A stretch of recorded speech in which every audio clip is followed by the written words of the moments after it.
Hello, नमस्कार, आदाब, सत श्री अकाल और अस्सलाम वालेकुम। मैं हूं मोहम्मद अहमद काज़मी, लेकर आया हूं आपका पसंदीदा कार्यक्रम आपके रूबरू। आज एक बार फिर हमने रिक्वेस्ट की अमरीश मिश्रा जी से और वो तैयार हो गए।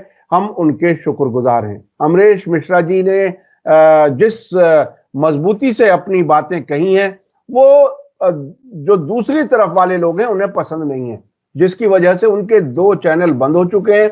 अब तीसरे चैनल पर काम कर रहे हैं, अमरीश मिश्रा स्पीक्स टू। उस पर आपकी वीडियो मुसलसल आ रही हैं। उनको आप एक्सेस करने के लिए, रीच करने के लिए जो हमने डिस्क्रिप्शन में उनका लिंक दिया है, उसके जरिए आप उन तक पहुंच सकते हैं और उस पर जाकर के आप वीडियो देखें, सब्सक्राइब करें, लाइक करें, ज्यादा से ज्यादा शेयर करें, ताकि मजबूत, अच्छी आवाज और इंसाफ की आवाज ज्यादा से ज्यादा लोगों तक पहुंच सके।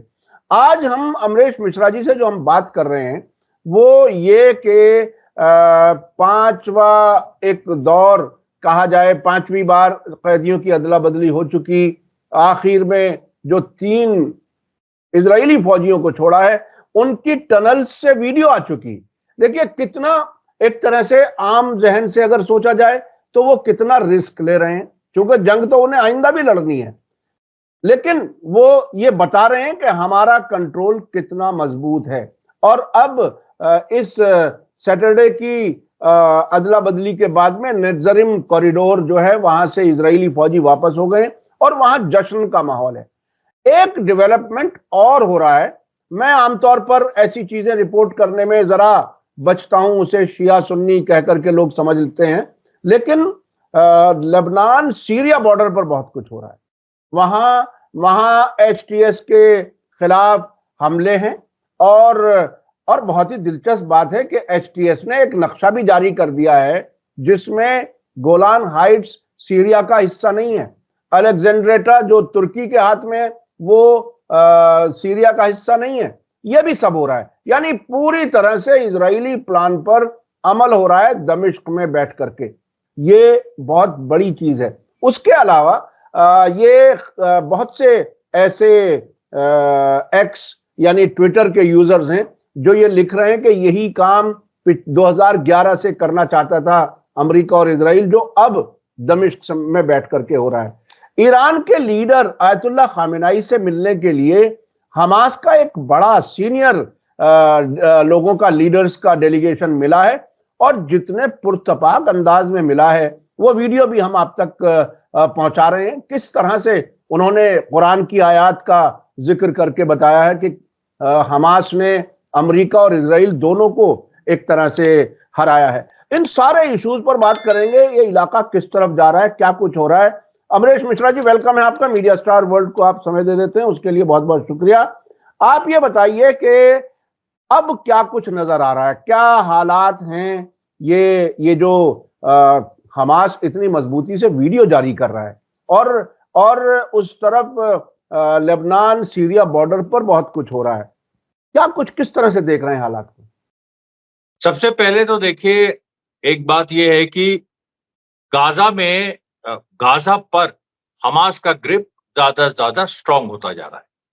नेत्जरिम कॉरिडोर इजराइल ने कल खाली कर दिया। उसको लेके बल्कि कल सुबह से उन्होंने खाली करना शुरू किया था जब अंधेरा था। सबसे पहले उन्होंने अपना उनके जो काले कारनामे थे उनकी होली जलाई, सारे डॉक्यूमेंट्स वगैरह जलाए। उसके बाद सोल्जर्स ने वीडियोस जारी किए और यहां तक कहा कि हम ट्रंप के साथ वापस आएंगे। अब आप देखिए, ये जो एक एब्सर्ड लेवल पे जो हार हुई है नेत्जरिम कॉरिडोर पे, इसको समझना बहुत जरूरी है। अभी मैं आप दर्शकों की जानकारी के लिए बता दूं कि फिलाडेल्फिया कॉरिडोर पे अभी भी इजरायली फोर्सेस हैं, हालांकि वो पीछे हटी। कुछ वहां पर कभी कभी कुछ घटनाएं भी होती हैं, जैसे कल एक फिलिस्तीनी एक वहां पर शहीद भी हुए, कुछ कंफ्यूजन हुआ, उसमें गोली चली। लेकिन नेत्जरिम कॉरिडोर की 2 बातें हैं। एक तो उसका महत्व क्या है इजराइल के लिए, और दूसरा जो उसके एक बार जो वहां से जो इजरायली सेना पूरी तरह से हट गई, उसका क्या असर पड़ा और हमास के पूरे परसेप्शन पे क्या असर पड़ा है। देखिए, सबसे पहली बात, नेत्जरिम कॉरिडोर एक इजराइल की नाक थी इस पूरी लड़ाई। उसका एक ही अचीवमेंट था पूरे 15 महीने में, उसने 7 अक्टूबर के बाद उसने बस यही अचीवमेंट किया था कि उसने करीब 18 किलोमीटर, मेरी जानकारी है, कुछ लोग शायद कह रहे हैं 10 या 12 किलोमीटर, जो भी है, एक 12 से 18 किलोमीटर के बीच एक एरिया को गाजा की, जो कि 45 किलोमीटर आप समझ लीजिए गाजा है, तो उसके उस एरिया में उन्होंने एक अपना बनाया था मिलिट्री जोन। इस मिलिट्री जोन का मतलब यह था कि कोई इसमें ना फिलिस्तीन जो अंदर है वो बाहर नहीं जा सकता, जो बाहर है वो अंदर नहीं आ सकता, और उसमें यह भी था कि कोई इजरायली भी अंदर नहीं जा सकता। ये भी मतलब मिलिट्री जोन प्रॉपर दुनिया को वो दिखाना चाह रहे थे कि ये एक हमने प्रैक्टिकल टर्म्स में, हम ये देखिए गाजा पे हम कल को पूरा गाजा हथिया सकते हैं। प्रारंभिक तौर पे हमने ये 18 किलोमीटर की स्ट्रिप हमने एक्वायर की। उन्होंने एक रोड बनाई थी, नेत्जरीम एक्सेस नाम इसीलिए था, वो नेत्जरीम रोड है, ईस्ट से वेस्ट, यानी नॉर्थ से साउथ। आप नॉर्थ गाजा का ये हिस्सा है, उन्होंने ऐसे कब्जा किया और इस तरह से उसके बीच रोड बना दी ताकि वो रोड एक डिवाइडिंग लाइन का काम करे। और जब ये पूरा प्रोजेक्ट, और ये जनरल्स प्लान था जिसको कई एक्स जनरल, जिसमें इलांदी और तमाम लोग हैं, उन्होंने इसको अप्रूवल किया था। एक्स जनरल्स अभी जो आईडीएफ के जो फॉर्मर चीफ थे हलेवी, जो कि रिजाइन कर चुके हैं, उन सब लोगों ने अप्रूव किया था। और इसमें बड़ा ही एक अलग से नरसंहार हुआ। पिछले करीब 1.5-2 महीने में सीज फायर के पहले अलग से कम 6 से 7 हजार फिलिस्तीनी मारे गए, पता नहीं कितने घायल हुए। और इसमें जो पूरी एक लेकिन टर्निंग पॉइंट जो आया कि हमास जिस तरह से लड़ा, हमास ने इसमें जो है, और ये बहुत जबरदस्त टैक्टिक्स थी इजराइल की। आप ये सोचिए, उनका ये था कि जो फिलिस्तीनियों को भी वहां से निकाले कत्लेआम करके। उन्होंने यहीं पर जो कमल अदवान हॉस्पिटल वाली बड़ी नोटोरियस घटना है, जिसमें अभी भी डॉक्टर अबू हुस्साम को उन लोगों ने उठा लिया है। अभी भी वो लोग, अब खैर पता चल गया वो कहाँ है, लेकिन उनको छोड़ा अभी नहीं है। और वहां पर कमल अडवान हॉस्पिटल के अंदर पेशेंट्स को वेंटिलेटर पे थे, उनको मारा, पूरा मतलब फील्ड एग्जीक्यूशंस हुए, अभी भी वहां पर नरकंकाल मिल रहे हैं। ये सारी चीजें हुई। और ये था कि वहां पर जो करीब 5 लाख फिलिस्तीनी है, क्योंकि देखिए पहले नॉर्थ गाजा में, इसी इलाके में 2023 में सबसे पहले इजराइल ने इसी इलाके पे हमला किया था और इसमें जीत डिक्लेयर की थी। उसके बाद फिर हमास यहाँ आ गया और हमास ने वो कर लिया, और काफी लोग यहाँ वापस आ गए नॉर्थ गाजा में। 5 लाख लोग वहां पर थे जब इन्होंने नेत्जरीम कॉरिडोर बनाया। उसमें उन्होंने कत्लेआम शुरू किया, उसमें लोगों को वहां से भगाना शुरू किया। लेकिन आप सोचिए, अंत तक सीज फायर के दिन 19 जनवरी 2025 तक पूरी, मतलब बल्कि 15 जनवरी को अनाउंस हुआ, तो समझिए 15 जनवरी 2025 तक वहां पर करीब 70 से 80 हजार फिलिस्तीनी सिविलियंस थे। और उसके बाद जो हमास के अटैक्स हो रहे थे, और हमास ने अपनी टैक्टिक्स चेंज की।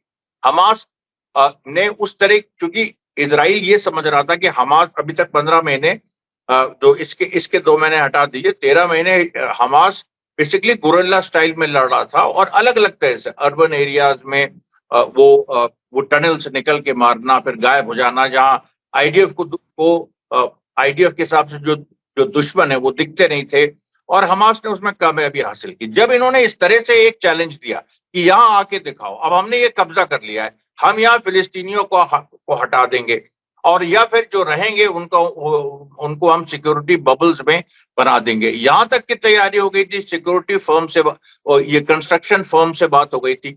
उसके अलावा एक जो बहुत बड़ी बात है कि गाजा जब इजराइल ने खाली किया 2005 में, तो उसके पहले गाजा में सेटलमेंट्स थे।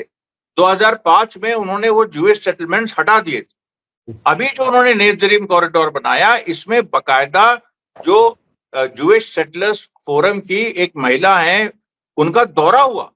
अब उस दौरे को एक बार कहा गया कि ये देखिए बिना परमिशन के हुआ, फिर उन्होंने कहा नहीं, फिर उसके बाद ऑफिशियल हो गया। मेरे ख्याल से उस संगठन का नाम नहाला या इस तरह से है, बकायदा उसने दौरा किया। तो ये मैं वेस्ट बैंक सेटलमेंट्स की बात नहीं कर रहा हूँ, जो लोग ये कह रहे हैं इजराइल के अंदर कि गाजा में सेटलमेंट्स बनाओ, उनका दौरा हुआ। अब आप सोचिए नेत्जरीम कॉरिडोर कितना इंपॉर्टेंट था। अब आप बताइए, ये उनका पूरी प्लानिंग, इतनी बड़ी प्लानिंग दुनिया के लेवल की, जिसमें अमेरिका इन्वॉल्व था, जिसमें सबको इन्वॉल्व था, और ये अब समझ में आ रहा है कि नेज़ेरिम कॉरिडोर केवल कोई नाम नहीं था, कोई ऐसी जगह नहीं थी जहां इजराइल पहुंच के उसने एक अपनी पोजीशन बना ली। वो एक एक्सपेरिमेंट बहुत बड़ा था और उसको ये दिखाना कि यहाँ हमास फेल हो गया है, रेजिस्टेंस फ्री जोन उसको बना देना, यहाँ कोई हमास का आदमी नहीं है। और इसीलिए उन्होंने कमल अडवान में ये था कि जो रहे सहे हमास के फाइटर्स हैं, कमल अडवान के आसपास हैं, उसके नीचे टनल्स है, तो उन्होंने उसको नष्ट कर दिया, जला दिया उसको। उसके बाद जो हमास ने हर दिन स्टार्टिंग, मतलब आप सोचिए 20-22 दिसंबर के बाद एक दिन चाकूबाजी, एक दिन पूरा जो जहां पर उनकी जीप्स जा रही हैं, जो रोड्स सेफ हैं, ऑब्वियसली सेफ होंगी, वहां कोई रेजिस्टेंस नहीं है, वहां पर ये जो विस्थापित फंसे हुए हैं 70-80 हजार, वो कुछ करेंगे नहीं।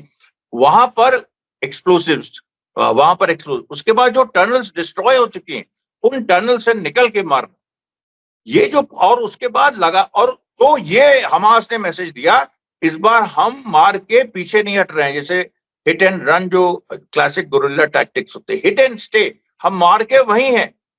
अब जब ये बात उनको समझ में आई कि ये मार के यही है, तब तो ये हमारी फोर्स को यहाँ खत्म कर देंगे।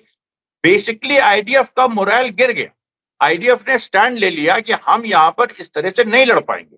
और ये जो आपका एक्सपेरिमेंट है, ये तो लंबा चल जाएगा, मतलब क्योंकि इसमें आपने जो सोचा था कि हम 2-3 महीने में एक 18 किलोमीटर को दिखा के दुनिया को वहां सेटलमेंट्स बिछा देंगे, वहां पर हम कुछ कंस्ट्रक्शन भी शुरू कर देंगे, गाजा के विस्थापितों को हम जैसे जो कंसंट्रेशन कैंप्स हैं, जो humanitarian bubbles actually concentration camps ही थे, उनमें हम उनको सीमित कर देंगे और फिर दुनिया को हम दिखाएंगे।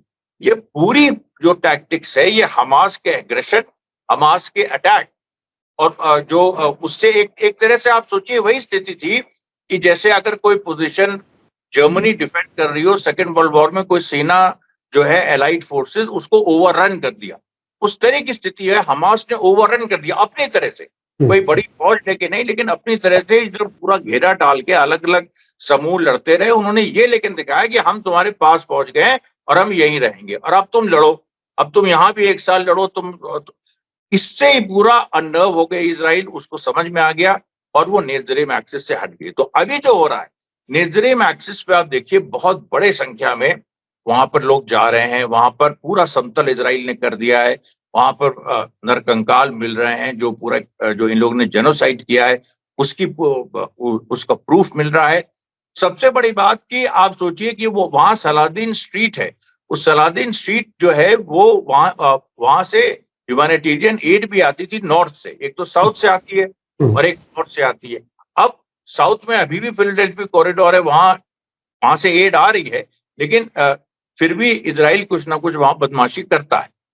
यहाँ पर क्या है, नॉर्थ में से बिल्कुल नहीं आ रही थी क्योंकि पूरा इजराइल का कब्जा था। अब नॉर्थ में कल से पानी के ट्रक्स मैंने देखे, करीब सैकड़ों पानी के ट्रक्स आ रहे, जो पानी की किल्लत एक बहुत थी पूरी गाजा में, वो हल हो रही है। उसके बाद फ्यूल, उसके बाद बाकी एड, यानी इसके खुलने से हमास को एक बहुत बड़ा बूस्ट मिला है, हमास की अपनी फोर्सेस को। और नेचुरली जैसे ही इजराइल ने उसको खाली किया, हमास ने पूरा कब्जा, जब वहां पर इजरायली झंडा गड़ा था। देखिए गाजा स्ट्रिप में ऐसे कोई जाके सोल्जर्स कहीं भी राफा में बीच में कुछ उन्होंने अपनी खुशी के लिए वो जो हनाका सिंबल होता है वो लगा दिया, कभी झंडा लगा दिया फिर हट गया। लेकिन नेज़ेरिम कॉरिडोर के झंडे का एक महत्व था, ये वैसे ही जैसे लखनऊ की रेजिडेंसी में ब्रिटिश झंडा जो है रात को भी फहरता था, और वो 1857 के बाद 1947 तक, वो ये याद कराने के लिए कि यहाँ सबसे भयंकर लड़ाई हुई थी और यहाँ हम जीत गए थे। तो लखनऊ की रेजिडेंसी पे जो रात में भी यूनियन जैक जो फहराया जाता था, उस तरह से नेज़ेरिम कॉरिडोर में इजराइल भी पूरा अपना झंडा फहराए हुए था और वो हमेशा फहरा रहता था। वो झंडा हट के वहां फिलिस्तीनी झंडा गड़ गया है, वहां पर एक ये बहुत बड़ी जीत हुई है। उसके बाद जो प्रिजनर्स एक्सचेंज हुआ है, मतलब जो हुए, और जिस तरह से आपने बताया कि वो टनल से निकाल के जैसे प्रिजनर, और इस बार जो प्रिजनर्स थे वो देखिए, मैंने आपके पिछले प्रोग्राम में कहा था कि हमास ने उनको थोड़ा सा इंटिमिडेट भी किया, और वो थे भी मतलब दुबले पतले उसमें हालात में थे। जो पहले महिला कैदी थी उनके वो जितनी तंदुरुस्त दिख रही थी, वो इतने तंदुरुस्त नहीं दिख रहे थे, और उसके लिए उन्होंने खुद ही कहा कि खैर हमास जिम्मेदार नहीं है, ये तो ऐसी कंडीशन थी, हमास के लोग जो खाते थे वो हमको भी मिलता था। और उनको पूजा वगैरह करने की भी वहां पर आजादी थी, वो सब भी इमेजेस आई। लेकिन इजराइल जो घबरा गया, इजरायली जो सेटलर्स घबरा गए कि ये अब जो कैदी अगर जल्दी नहीं रिहा किए गए तो उनका भी हाल ये हो जाए। ये मैसेज अभी तक नहीं गया था, अभी तक अब ये मैसेज गया है कि अब जो, क्योंकि देखिए अभी जो पूरी सिचुएशन है, अभी 21 अभी जो फर्स्ट फेज है 6 वीक का, यानी 42 दिनों का, 19 जनवरी से 2 मार्च तक का, इसमें अभी तक 5 फेज हो चुके हैं। 5 फेज में 21 इजरायली होस्टेजेस को हमास ने छोड़ा है। एक्चुअली वो फिगर 16 है, क्योंकि 5 उसमें हाई नेशनल्स हैं, उनको आप हटा दें तो 15 मतलब 16 इजरायलियों को छोड़ा और करीब 767 पैलेस्टीनियन प्रिजनर्स छूटे।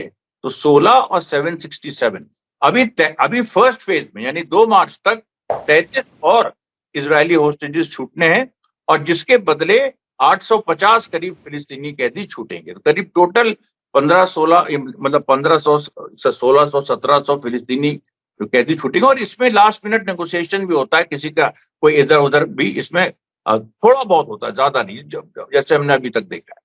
तो अब देखिए, अब ये मरवान बरगूती की छूटने की बात है। मरवान बरगूती को लेके इजराइल ने, क्योंकि वो नेल्सन मंडेला है, और मरवान मतलब नेल्सन मंडेला है वो इसके गाजा के और पूरे फिलिस्तीन संघर्ष के। मरवान बरगूती के बाहर आने से क्या होगा? मरवान बरगूती अकेले थे जिन्होंने महमूद अब्बास को 2005 के प्रेसिडेंट इलेक्शन में चैलेंज किया था, फिर बाद में वो हट गए थे। मरवान बरगूती के आने के बाद और उन्होंने हमास, अब वो हमास को एंडोर्स करेंगे तो महमूद अब्बास को तो खेल खत्म ना। फिर क्या होगा? अगर अच्छा, आगे बढ़ने से पहले मैं ये पूछना चाहता हूं कि हालांकि ट्रंप बाद में जीत करके आए, लेकिन वो जो जनरल प्लान था नॉर्थ गाजा में, वो पहले से बता दिया गया था और उसको खाली करने की कोशिश थी और यहाँ कोई फिलिस्तीनी ना आए, ये पूरी कोशिश थी। तो क्या उस जनरल प्लान का अब जो गाजा प्लान ट्रंप ने ऐलान किया है, वी विल ओन इट, ये माफ करिएगा, एक चीज आप, ये बड़ी इंपॉर्टेंट है, केवल ये नहीं था कि उसको खाली कराया जाए, उसको इजराइल उसको एनेक्स करने जा, मतलब ऑलमोस्ट वहां सेटलमेंट्स बनाने जा रहा था। जी जी जी, मैं वही समझना चाह रहा हूं कि इस वक्त के ट्रंप के ऐलान और उस जनरल प्लान का एक तरह से कोऑर्डिनेशन क्या नजर आता है आपको? हालांकि अमेरिका में सरकार बदली है, लेकिन क्या ये इसी लाइन पे जाते, अगर जो बाइडेन या कमला हैरिस भी आती तो शायद इसी लाइन पे जाते? क्या आपको क्या लगता है? नहीं, बिल्कुल, क्योंकि उनमें देखिए मेन बात यह आज जो सवाल उठ रहा है कि हम लोग ने डे आफ्टर के बारे में सोचा ही नहीं। ऐसा नहीं है, इजराइल ने डे आफ्टर के बारे में सोचा। ये जो इजरायली एनालिस्ट हैं नेतन्याहू पे हमला कर रहे हैं, और हम लोग मतलब करना भी चाहिए, लेकिन अगर आप सच्चाई देखिए तो ये है कि डे आफ्टर के बारे में नेतन्याहू ने यही सोचा था कि हम मिलिट्री रूल लगा, और पहले ये बात आ चुकी है कि गाजा को will be under Israeli military rule for some years. उसके बाद हम देखेंगे कि हम एक अरब्स और इनसे पैलेस्टीन अथॉरिटी और अमेरिका एक जॉइंट इस तरह का एडमिनिस्ट्रेशन बनेगा। ये पूरा प्लान आया था, ये करीब आज से मेरे ख्याल से जुलाई अगस्त 2024 में पूरा एक प्लान आया था नेतन्याहू का कि हम पूरे गाजा में मिलिट्री, तो इसका मतलब डे आफ्टर के बारे में सोच लिया था। मिलिट्री जोन का मतलब है कि वहां पर पूरी तरह से रेजिस्टेंस खत्म, वहां पर फिलिस्तीनियों को भाई ह्यूमैनिटेरियन बबल्स यानी कंसंट्रेशन कैंप्स उनके लिए बनाए जाएंगे, उसमें रखा जाएगा, जिसमें एंट्री और जो एग्जिट है वो बिल्कुल रिस्ट्रिक्टेड रहेगी। और उसमें हम जो कि साफ हो गया था कि जूइश सेटलमेंट्स बनाएंगे। ये पूरा डे आफ्टर ये प्लान था कि गाजा को एनेक्स कर लेना लिटरली, और उसको बिल्कुल उसमें कोई एम्बिग्यूटी नहीं थी, बिल्कुल क्लियर था। दुनिया एम्बिग्यूटी क्रिएट कर रही थी, दुनिया का मीडिया, ये बीबीसी, गार्जियन, ये जितना लिबरल प्रेस है, ये एम्बिग्यूटी क्रिएट कर रहा था जबरदस्ती। इजराइल का प्लान बिल्कुल क्लियर था, और ट्रंप ने जो अभी कहा है उसमें और इजराइल के उसमें तो सीधा कॉन्ट्रडिक्शन है, क्योंकि ट्रंप तो ऐसे बात कर रहा है जैसे जो प्री जनरल्स प्लान की सिचुएशन थी, या जनरल्स प्लान के जो शुरू के दिन थे जब हमास ने अपना 20 दिसंबर से ऑफेंसिव लॉन्च किया, उसके पहले जो वो लोग कब्जा कर रहे थे, एथनिक क्लेंजिंग कर रहे थे, उस मतलब वो 18 किलोमीटर के स्ट्रिप पे ये नेज़रिम कॉरिडोर में, तो वो पूरी जो एक सिचुएशन थी, ऐसा लग रहा है कि अभी ट्रंप 20 दिसंबर के पहले की सिचुएशन की बात कर रहा है कि इजराइल ने इतना कंट्रोल कर लिया है और ये गाजा हमको दे देगा। ये ट्रंप जैसा आदमी जो है, जो बिजनेसमैन है, सब कुछ है, समझदार भी है, जानता है सारी चीजें, वो क्यों कर रहा है? मिश्रा जी, एक साहब ने, एक कमेंटेटर ने एक बात कही कि ट्रंप को समझने के लिए उन्हें एक आम पढ़ा लिखा सियासतदान समझना गलत है। वो एक बड़े जुआरी की तरह से काम करते हैं और वो एक बड़ी बेट लगा करके फिर सौदेबाजी करके नॉर्मल हालात में जितना मिलना चाहिए उससे ज्यादा हासिल करने की कोशिश करते हैं। तो वो एक जुआरी की हालत है। लेकिन एक और जुआरी की बात सामने आई। नेतन्याहू ने जानबूझ करके ही कहा, जाहिर है कहीं ना कहीं तो किसी झटका देना है, तो सऊदी अरब से कह दिया कि आप अपने यहां फिलिस्तीनियों को बसा लो, आप एक फिलिस्तीन बना दो वहां पर। तो ये, और उसके बाद अरब लीग का एक स्टेटमेंट आना कि साहब ये क्या बात कर दी है। तो ये सब वो जुआरियों का ही खेल चल रहा है क्या? जुआरियों का खेल, देखिए उसमें नेतन्याहू जो है वो एक हारा हुआ जुआरी है, और मैं उसको जुआरी उस तरह से नहीं मानूंगा क्योंकि वो आइडियोलॉजिकल आदमी है। वो बाइडेन से ज्यादा करीब है, मतलब वो ज़ायनिज्म के आइडिया को मानता है। और जैसे बाइडेन लिबरल इंपीरियलिज्म को मानते थे कि अमेरिका का, जैसे मैंने बताया था, व्हाइट मैन्स बर्डन जो अंग्रेजों का था, अमेरिका का राइट है कि पूरी दुनिया पे रूल नहीं भी करना तो हेजेमनी अमेरिका की रहे, अमेरिका की हेजेमनी रहे, अमेरिका के हिसाब से रूल्स बेस्ड सिस्टम जो उन्होंने बनाया था। प्यूटन ने कहा ये तो अमेरिकन बेस्ड सिस्टम है कि इंटरनेशनल वर्ल्ड जो है अमेरिका के बनाए रूल्स बेस्ड सिस्टम पे चलेगा। ये पूरा उनका था नेतन्याहू। अच्छा, एक चीज और देखे बीच में वो रह गई, वो मैं उसको क्लियर कर दूं। जो ट्रंप ने जो गाजा में वो ओन करने की बात की, एक्चुअली नेतन्याहू को ह्यूमिलेट भी किया। इसकी वजह क्या है? इसकी वजह यह है कि ज़ायनिज्म में जो ओरिजिनल आइडिया है वो ये है कि गाजा तो छोड़ दीजिए, लेबनान से लेके और सब, आपको पता होगा लेबनान की लड़ाई में एक वो जो शमा और चम, वो जो वहां पर उनका सेंट पीटर्स का जो इस्लाम में भी माने जाते हैं, उनका एक श्राइन है, वहां लड़ाई हुई थी। वहां एक आर्कियोलॉजिस्ट पहुंच गया था जिसको गोली मार दी हिजबुल्लाह ने। और वो जो, तो ये तो आप सोचिए जो ज़ायनिज्म का आइडिया है, कह रहे भाई गाजा से लेके और जो वेस्ट बैंक है, जिसको जूडिया और समारिया ये लोग कहने लगे, अब ये ऑफिशियल हो गया कि जूडिया और समारिया उसको कहा जाए, मतलब ये इजराइल। तो ये सारी जो एरिया है, और यही क्यों, सीरिया, लेबनान, सऊदी अरेबिया, जो ये सारे जो हैं वो ग्रेटर इजराइल के हिस्से। तो जो आइडियोलॉजिकल एक पोजीशन थी नेतन्याहू की, वो तो हिल गई, क्योंकि नेतन्याहू ने मान लिया इस बात को कि हाँ, जो ट्रंप है वो गाजा को ओन करेगा, और वो वहां के सोल्जर्स कह रहे हैं कि ट्रंप के साथ हम वापस आएंगे। तो अब आप ये सोचिए कि वो जो ज़ायनिज्म का क्या हुआ, वो ज़ायनिस्ट आइडिया का, और उससे विरोध शुरू हो गया है। उस पे जो लिक्विड पार्टी के जो सपोर्टर्स हैं, उसके साथ जो अल्ट्रा ऑर्थोडॉक्स जूज हैं जो ज़ायनिज्म मानते हैं, ऐसे भी अल्ट्रा ऑर्थोडॉक्स जूज हैं जो ज़ायनिज्म नहीं मानते, लेकिन जो मानते हैं उनका कहना था कि ये जो ट्रंप बात कर रहा है ये तो हमारी आइडियोलॉजी के खिलाफ है। अब ट्रंप को क्या मतलब ज़ायनिज्म से? बाइडेन को मतलब था, क्योंकि बाइडेन की तो एक इंपीरियलिस्ट आइडियोलॉजी थी, उसमें ज़ायनिज्म फिट होता था, तो उसको मतलब था। लेकिन ट्रंप, जैसे आपने कहा, एक गैम्बलर है, या एक वो उस तरह का जोकर भी कह सकते हैं कि भाई वो, क्योंकि गैम्बलर्स जो है वो दोहरी बातें करेंगे, उनको हर साइड से डील करना है।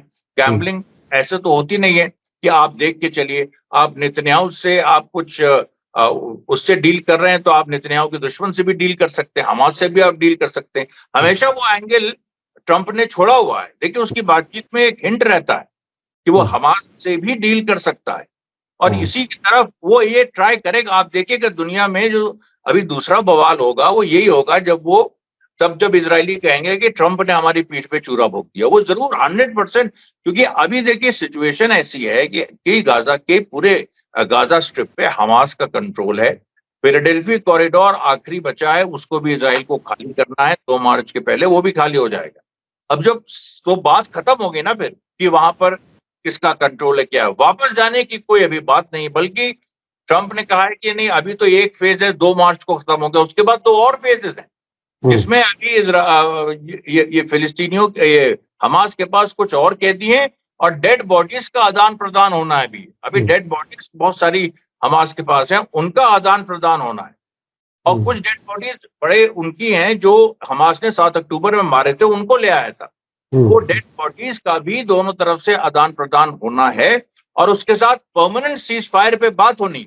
उसमें ये हो सकता है हमास कहे हम डेड बॉडी नहीं देंगे, तुम परमानेंट सीज फायर करो, या उसको इम्पोर्टेंट जो सबसे इम्पोर्टेंट कुछ टॉप एक दो टॉप जनरल्स और स्पेशली एयरफोर्स के कमांडर्स जो हमास ने अगवा किए हैं उसको उसने लास्ट तक रखा है कि इनको हम नहीं देंगे, तुम परमानेंट सीज फायर करो। ये जो सारी बातें हैं और देखिए ह्यूमैनिटेरियन एड को इतना इजराइल ने डिले किया लेकिन अल्टीमेटली पहुंचने लगी, धीरे धीरे पहुंच रही है, सारी वहां पर स्थित जो व्यवस्थाएं हैं वो वहां पर कायम हो रही। तो अब आप ये बताइए कि इस समय जो रियलिटी है, जो ऊपर से लोग कह रहे हैं उसका कोई मतलब नहीं, जो रियलिटी है और जो ट्रम्प भी समझ रहा है कि हमास कंट्रोल करना है, अगर ट्रम्प को डील करनी है तो हमास से बात करे। ये ट्रम्प हमास से बात कर सकते हैं और नेतन्याहू को भी एक बड़ा झटका दे सकते हैं, ये बात आपने बहुत ही अहम कही। अच्छा, अब ये जो लेबनान सीरिया बॉर्डर पर जो कुछ हो रहा है वो क्या महज फिरका परस्ती या सुन्नी शिया वाले रंग से ही देखने की कोई चीज है या इससे ज्यादा कुछ है? क्योंकि हिजबुल्ला अभी उसमें इन्वॉल्व नहीं हो रहा है। ये कहा जा रहा है कि ये कबायली लोग हैं, शिया ट्राइब्स हैं जो बॉर्डर के आसपास रहते हैं और वो एचटीएस के खिलाफ हमले कर रहे हैं, क्योंकि अंदर सीरिया के अंदर कुछ शिया गांवों पर हमले करके कुछ शियों का भी कत्ल किए जाने की खबरें आ रही हैं। आप उस वाले डेवलपमेंट को कैसे देख रहे हैं? क्या अभी एचटीएस की पकड़ बहुत कमजोर है क्या सीरिया के अंदर? एचटीएस की पकड़ बिल्कुल 100% बहुत कमजोर है, क्योंकि एचटीएस क्या कर रहा है, क्या करना चाहता है, अभी क्लैरिटी नहीं है। एक जो उसने सेना भी बनाई थी इंटरनेशनल फाइटर्स की, उसको भी डिसॉल्व कर दिया है। उसके बाद तमाम जो कॉन्स्टिट्यूशन सस्पेंड कर दिया है, उसके बाद सारी संस्थाएं सस्पेंड हो गई हैं। तो ये अभी एक एडहॉक गवर्नमेंट टाइप ये पूरी है। उसमें इन्होंने ये जरूर किया है कि जो इनके फाइटर्स हैं उनको छूट दे रखी है कि तुम मेरे ख्याल से 15-20 दिन पहले एक वीडियो भी आया था एचटीएस के लीडर का, जुलानी के अलावा, उसने कहा था कि भाई ये सब करो तुम लोग जो मारकाट कर रहे हो, लेकिन इसको वीडियो मत डाल, इसका वीडियो मत डाल। उसके बाद से उसके वीडियो भी आने बंद हो गए। तो बीच में तो वो लोग वीडियो जारी कर रहे थे जिसमें जानवरों की तरह लोगों को वो कह रहे थे भौंको और इस तरह से करो, बांध बांध के मार रहे थे, गला काट रहे थे, इस तरीके और उसमें अल्लाह अकबर और ला इलाहा इल्लल्लाह भी पढ़ रहे थे कत्ल करते हुए। वो भी मतलब वही बात है। ये और इधर मतलब पूरा जो लेकिन इसमें देखिए सीरियन रेजिस्टेंस जो उभर गया, उसने जो इजरायली फोर्सेस पे पहला हमला कोनेत्रा पे कर दिया, ये एक बहुत बड़ा डेवलपमेंट है। और इसके बाद हमने आपके चैनल पे इसकी बात की थी, तो ये जो डेवलपमेंट है इससे इजराइल हिला हुआ है। उसके पहले एक बार वो लोग दमस्कस के पास भी हमला कर चुके हैं और उन्होंने एक बार तो सैयदना प्रिजन के अंदर घुस गए थे और वहां से इन लोगों ने कम से कम 14 एचटीएस के लोगों को मारा। उसके बाद एक और जगह ये इसके पास इडलिब के पास एक और घटना हुई थी जिसमें एचटीएस के लोग मारे गए। अभी जो लेबनान में हुआ है, इसमें एक चीज आपको बताएं, केवल शिया ट्राइब्स का सवाल नहीं है, लेबनीज आर्मी ने गोली चलाई। कल की जो खबर है, लेबनीज आर्मी ने गोली चलाई है जिससे एचटीएस के 1 या 2 लोग मारे गए। एक्चुअली ये दिखाता है कि लेबनीज आर्मी, जिसको अभी ट्रम्प की एक तो जो अमेरिकन एम्बेसडर थी उस समय जब युद्ध चल रहा था, ये मतलब लेबनान युद्ध विराम के पहले, उन्होंने उकसाया था कि विद्रोह करो हिजबुल्लाह के खिलाफ, उसका कुछ नहीं हुआ।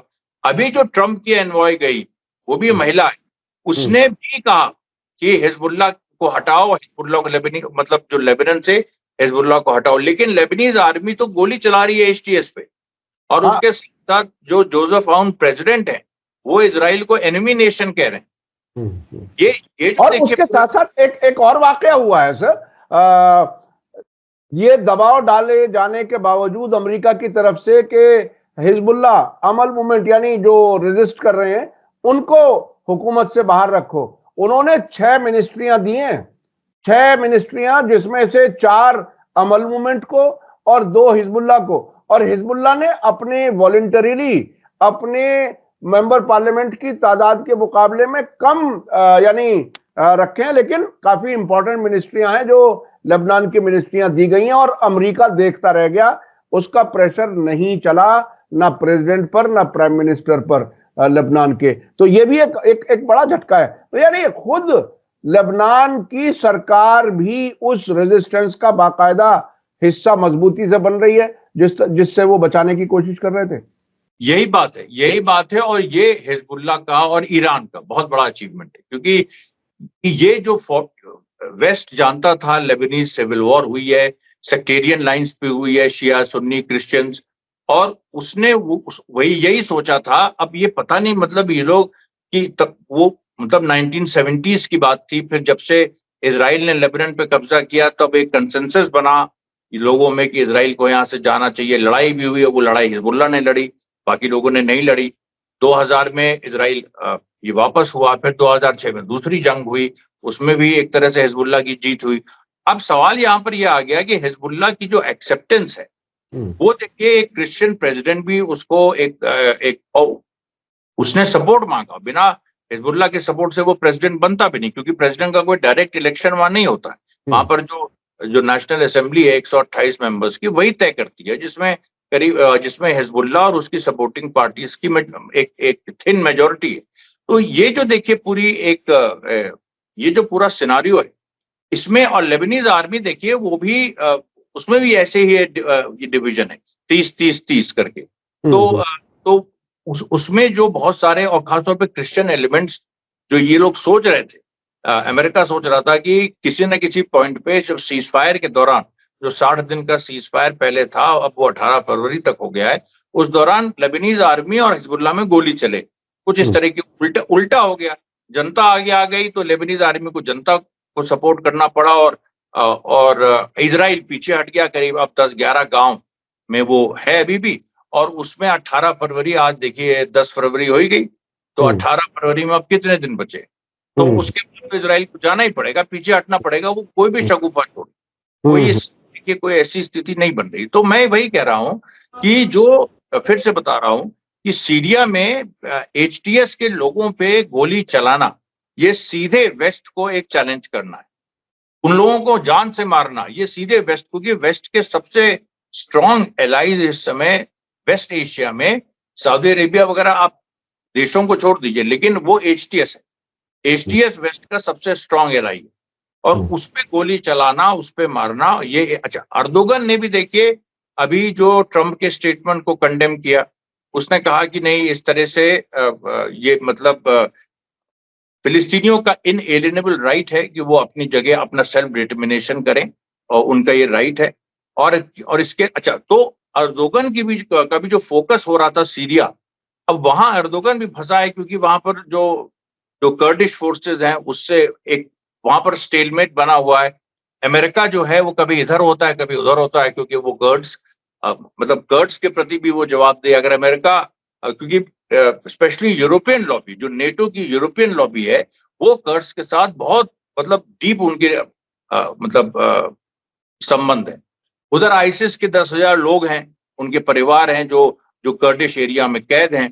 तो ये जो पूरी देखिए सिचुएशन है, इसमें हमको ऐसा लग रहा है कि जो ईरान की पोजीशन जो सीरिया के सत्ता परिवर्तन से जो पीछे हुई थी, वो फिर से ईरान रिकवर कर रहा है, और टर्की और अमेरिका फंसे हुए हैं। टर्की देखिए फंस गया, टर्की इसके बाद क्या करेगा? क्योंकि उसकी जो सीरियन नेशनलिस्ट आर्मी जो उसने आगे की थी, HTS तो पूरी तरह उसकी नहीं है, लेकिन SNA उसकी है। तो SNA जो उसने आगे की थी, जिसका कुर्दियों से पूरी जंग चली, और उसमें अब तो मतलब 8 दिसंबर के बाद खासतौर पे 1-1.5 महीना हो गया जंग के चलते, उसमें तो स्टेलमेट है। उसमें ये लोग कर्ड्स को मिलिटरली नहीं हरा पाए। अच्छा मिश्रा जी, इस बीच में खबर ये आई थी कि ट्रंप ने आने के बाद सीरिया से अपनी फौजें वापस बुलाने का एक ऐलान हुआ है। क्या आपको उस ऐलान पर यकीन आया है क्या? देखिए, हो सकता है, अभी नहीं होगा, ये अभी नहीं होगा, लेकिन ट्रंप पूरी जो वहां की वेस्ट एशिया की सिचुएशन है, कौन हमारा दोस्त है कौन दुश्मन, क्या हम नए एलाइज बनाए, क्योंकि ट्रंप इस समय जो अमेरिकन मैंडेट है वो जो उसको मिला है वो खुद बहुत सारी चीजें चाह रहा है। उसमें अलग अलग तरह के लोग अलग अलग इंटरेस्ट से जुड़े हैं। उसमें राइट के लोग भी हैं, उसमें लेफ्ट के लोग भी हैं, उसमें मुस्लिम्स की एक बड़ी संख्या है जो मुस्लिम्स फॉर ट्रम्प एक वो ये बने थे। उन्होंने अपना नाम, ट्रम्प का नाम हटा दिया है इसके बाद जब उसने इस तरह के स्टेटमेंट दिए। तो ट्रम्प भी समझ रहा है कि वो बहुत वनरेबल है और वैसे भी उसके खिलाफ लॉबी जो है वो काफी स्ट्रांग है। ब्लैक्स बिल्कुल उसको नहीं चाहते हैं, उन्होंने तो वोट दिया ही नहीं उसको। तो ये जो सारी ये सिचुएशन है, ट्रम्प ये सोच रहा है कि यार हमको अगर ऐसे कुछ करते करते पैसा भी बन जाए, नोबेल पीस प्राइज भी। अब नोबेल पीस प्राइज का जो उसके अंदर एक आकांक्षा है, ये भी अजीब सी है क्योंकि वो हमेशा इसको हिकारत की नजर से देखता था और ये देखता था कि ये तो बेवकूफों को मिलती है और इस तरह की। लेकिन अभी उसके अंदर ये हो रहा है कि अगर हमने उसको ये समझाया भी शायद गया है कि अगर हमने कोई ऐसी पीस, लॉन्ग लास्टिंग पीस अगर हमने एस्टैब्लिश कर दी, खासतौर पे इसमें जो गाजा कॉन्फ्लिक्ट जोन है, तो ये फिर अभी हमें पक्का है कि हमको नोबेल पीस प्राइज हमको मिल जाएगा। हम एक दावा कर सकते भाई, उनको दावा करना उनको मिल ही जाएगा, लेकिन कुछ उसके पीछे ग्राउंड होना चाहिए। वो ग्राउंड जो है वो यही, अच्छा उसमें पैसा भी बनाना है क्योंकि उसके दिमाग में ये है कि वो, क्योंकि भाई वो तो जैसे आपने कहा जुआरी है और पैसे वाला है, तो उसको तो आप जैसे कहिए कि आके वो यहाँ पर मतलब ये सुल्तानपुर के किसी गांव में कुछ बना दो, उसमें उसको पैसा, तो उसमें वहां भी वो कहेगा कि नहीं ठीक है हम अपना फ्रेंचाइजी देते हैं, वहां तुम बनाओ ट्रम्प टावर।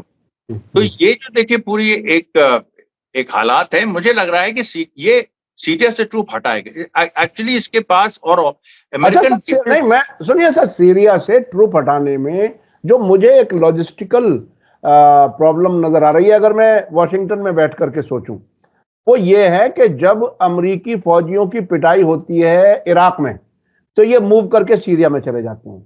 जब इधर हमले होते हैं तो इधर से मूव करके इधर हो जाते हैं। ये एक बॉर्डर मिला हुआ है, कायम बॉर्डर। मैं खुद वहां से गुजरा हूं, मैंने वो देखा है, जिसको अक्सर ये बंद करने की कोशिश करते हैं कि ईरान और सीरिया के उस दौरान भी जब बशार अल असद की सरकार थी, तो इनको ये एक लिवरेज था कि फौजों को अपनी सिक्योरिटी के लिए जैसे चाहो इधर से उधर मूव कर लो, या तो कुर्दिस्तान, इराकी कुर्दिस्तान, या फिर इधर वाले कुर्दिस्तान जो क्लेम करते हैं, जो फरात के ईस्ट में है। तो क्या वो लेवरेज खोना चाहेंगे ट्रम्प? लेवरेज वो खो सकता है अगर उसको पैसा बन रहा है। देखिए वो उसको बार्गेनिंग चिप के रूप में इस्तेमाल करेगा, ये जो उसने बयान दिया है। अब इसमें वो किससे क्या कंसेशन लेगा? इसमें वो ईरान से भी कुछ कंसेशन ले सकता है, इसमें इराक से भी ले सकता है, इसमें जो ऑयल वेल्स हैं, जो ऑयल फील्ड्स हैं जिसपे अमेरिका का कब्जा है, अल तन्फ वगैरह, जो कि जो जॉर्डन, सीरिया, इराक तीनों के बॉर्डर को एक तरह से इंटरसेक्ट करती है, तो वो जरूर उसको वहां वो ये चाहेगा कि हमारा जो खर्च है, जो वहां पर खर्च है वो कम हो और जो हमको फायदा वहां से हो रहा है वो हमको ज्यादा हो। क्योंकि मैक्सिमम ऑयल फील्ड देखिए अभी कर्डिश एरियाज में, और उनके बारे में मेरी ये खबर है कि जो उसका बिजनेस होना चाहिए, जो जितना अमेरिका उससे फायदा उठा सकता है उतना अभी नहीं उठा रहा है, क्योंकि कहीं ना कहीं जो जैसे रशिया पूरी तरह से यूरोप को गैस सप्लाई कर रहा है, इस तरह की चीजें हो रही हैं, तो वो अमेरिका उस पोजीशन में आए, ट्रम्प ये चाहता है, इसीलिए यूरोप को भी धमकी देता है कि टैरिफ्स की, इसकी। और वो एक जमाने में 2011 से 14-15 के बीच में उनके जो तुर्की के प्रेसिडेंट रजब तैयब एर्दोगान, उनके दामाद थे जो बाकायदा स्मगलिंग में इन्वॉल्व थे, और मिलियंस ऑफ डॉलर्स का जो है वो स्मगल किया जाता था इराक से भी, सीरिया से भी तेल। अच्छा, मैं अब दूसरी तरफ जाना चाहता हूं। अगर वार जोन में कोई और अहम डेवलपमेंट है तो उसके बारे में बता दीजिए, फिर मैं बात करूंगा हमास के लीडर्स की तेहरान में मुलाकात के बारे में। कोई अगर इस हिस्से में कुछ और कोई अहम डेवलपमेंट है तो बताइए। इसमें देखिए वेस्ट बैंक में बड़ा अहम डेवलपमेंट हुआ है। वेस्ट बैंक देखिए गाजा बनता जा रहा है, और वेस्ट बैंक में वही जैसे गाजा में इनका नेज़रिम कॉरिडोर पे जो इनकी मंशा थी उसका तरीका एक अलग था। वेस्ट बैंक में ये चाहते हैं कि वेस्ट बैंक के कुछ हिस्से को हम एनेक्स कर ही लें। उसपे इजरायली पार्लियामेंट में ये लॉ भी पास हो गया है कि वहां से कोई वापसी नहीं होगी, मतलब जो वहां पर सेटलमेंट्स बन गए हैं वो अब खत्म नहीं किए जाएंगे, जबकि वो ज्यादातर इलीगल हैं। यूएन की नजर पे भी उनपे सैंक्शंस भी लगते रहे, जो सेटलमेंट्स हैं जूइश, उन पे सैंक्शंस भी लगाता रहा है अमेरिका।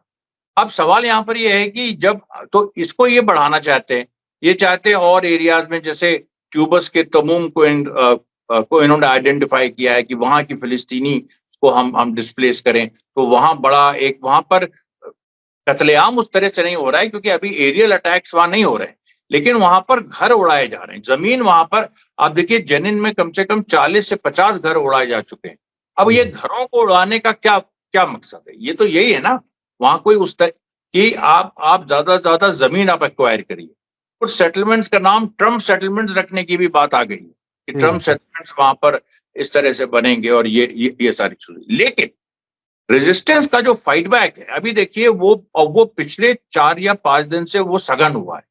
वहां पर जो सबसे बड़ी बात है कि जैसे गाजा में बन गया था एक कमांड सेंटर जो सारे रेजिस्टेंस फैक्शंस के एक्शंस को कोऑर्डिनेट करता था, वेस्ट बैंक में वैसा कमांड सेंटर बन गया। ये कल ही अनाउंस हुआ है। तो वेस्ट बैंक में जो कमांड सेंटर बना है, इसके बनने के बाद आप देखिए तो नाब्लस में, खासतौर पे नाब्लस में जो और ये तुलकरेम में जो नूर शम्स कैंप है, जिसके तो ये पूरे एरिया को देखिए इजराइल ने घेरा हुआ था तुलकरेम को। इसकी सारी एक्सेस, मनशिया एक्सेस हो गई, एक और इस तरह से मतलब मुखायम करके एक एक्सेस मतलब जहां से सेनाएं घुसती वो हो गई, ये सैफ एक्सेस हो गई, और एक नाब्लस स्ट्रीट एक्सेस है तुलकरेम की जहां से नाब्लस जाया जाता है। इन सारी एक्सेस पे बड़े एक्शंस हुए हैं और इजरायली सोल्जर्स घायल बहुत हुए। इस बार देखिए क्या हो रहा है कि जो अभी आप देखिएगा यही घायल अब मृतकों में बदलने लगी। ये गाजा में भी हुआ था, जो वुंडेड की संख्या थी वो बहुत बहुत बड़ी थी पिछले 2-3 महीनों में गाजा में, और उसके बारे में रिपोर्ट्स भी आई थी कि वो कई लोग विकलांग हो गए हैं, कई लोग घायल हो गए, और फिर देखिए मृतकों की संख्या बढ़ती गई। वेस्ट बैंक में वही हो रहा है कि उसमें कम से कम मेरी जो खबर है कि जो 15 दिन से जो आईडीएफ डायरेक्ट पार्टिसिपेट कर रही है एग्रेशन में, उसके कम से कम 66 सोल्जर्स घायल हो चुके हैं, 66, और घायल काफी बुरी तरह से हुए। और वहां पर भी रेजिस्टेंस अब एक्सप्लोजिव यूज कर रहा है। वहां पर भी अब उस तरह से जैसे अभी तहसीर पॉइंट में जो घटना हुई, जहां पर अभी तो करीब 3 दिन पहले हुई थी, जहां पर जो तहसीर ये ट्यूबस में है, और जो वॉच टावर था, उस वॉच टावर में जो इजरायली सोल्जर्स सुबह निकले कि हम जो मॉर्निंग एक अलार्म होता है कि सारे सोल्जर्स अपनी पोजीशन पे आ जाए, जैसे वो निकले बाहर फिलिस्तीनी खड़ा था, उसने मार दिया 2 सोल्जर्स को, फिर उनके वेपन लेके अंदर घुस गया, वहां 11 लोगों को उसने और घायल कर दिया। तो ये पूरी देखिए परिस्थितियां बन रही है, बिल्कुल गाजा जैसी स्थिति है, बिल्कुल वही। वो भी खबरें आने लगी हैं कि एक्सप्लोजिव से वो इमारतें रिग कर रहे हैं, जो इजरायली सोल्जर्स जाते हैं तो वो डेटोनेट हो जाती हैं, वही जैसे गाजा में हुआ था। तो अब ये जो देखिए सिचुएशन है, वेस्ट बैंक में मिलिटरीली इजराइल हार की तरफ बढ़ रहा है, ये बात तय है, क्योंकि भाई उसमें इजराइल कुछ ऐसा नहीं कर रहा, उसकी सेना का जो फेलियर 7 अक्टूबर को था। अब आप सोचिए ये जो बात मैंने अभी बताई कि 6 बजे जो है सुबह जो इजरायली सोल्जर्स को एक अलार्म बजाना होता है, जिसमें इजरायली सोल्जर्स अपनी पोजीशन पे आ जाते हैं। 7 अक्टूबर के इन्वेस्टिगेशन में आया है कि उस दिन ये लोग नहीं आए थे अपनी पोजीशन में, कई जगह सो रहे थे, और यही चीज अभी आई 7 अक्टूबर 2023, और अभी 3 फरवरी ये मतलब ये 5 या 6 फरवरी 2025, उसमें भी यही चीज आ रही है। तो अब बताओ, आप कोई भी आप सोचो ये 1.5 साल में क्या हुआ है। लेकिन यानी उससे बिल्कुल साफ नजर आ रहा है कि वो लड़ने की उनकी ख्वाहिश नहीं है, लड़ना नहीं चाहते, जान बचाना चाहते हैं।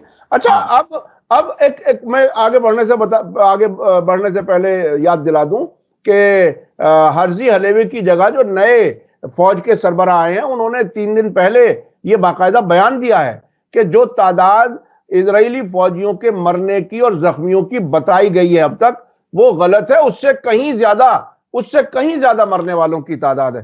तो ये बहुत ही इंटरेस्टिंग चीज है कि वहीं से चीजें निकल के आ रही हैं। उसमें काज़मी साहब ये आ रहा है करीब 5,000 मारे गए हैं, और करीब 25 से 27,000 घायल।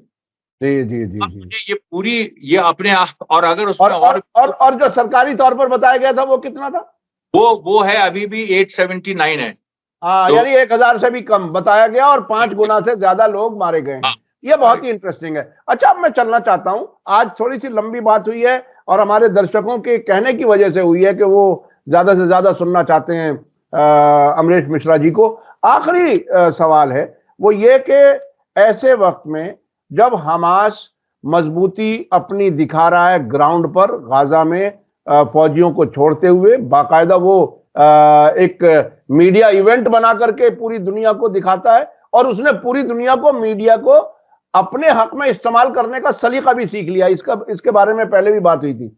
अब ये बताइए कि जो मुलाकात हुई है हमास की टॉप लीडरशिप, जिसमें खलील अल हय्या और लीडरशिप काउंसिल के कई इंपॉर्टेंट लोग, उनकी आयतुल्लाह खामेनेई से मुलाकात, और सब वो सीन देखने वाला है। मैं अपने वीडियो एडिटर से कहूंगा कि वो तस्वीरें दिखाए, जिस तरह से वो वहां की कल्चर है, वो बोसा देते हैं बाकायदा चेहरों से एक दूसरे को।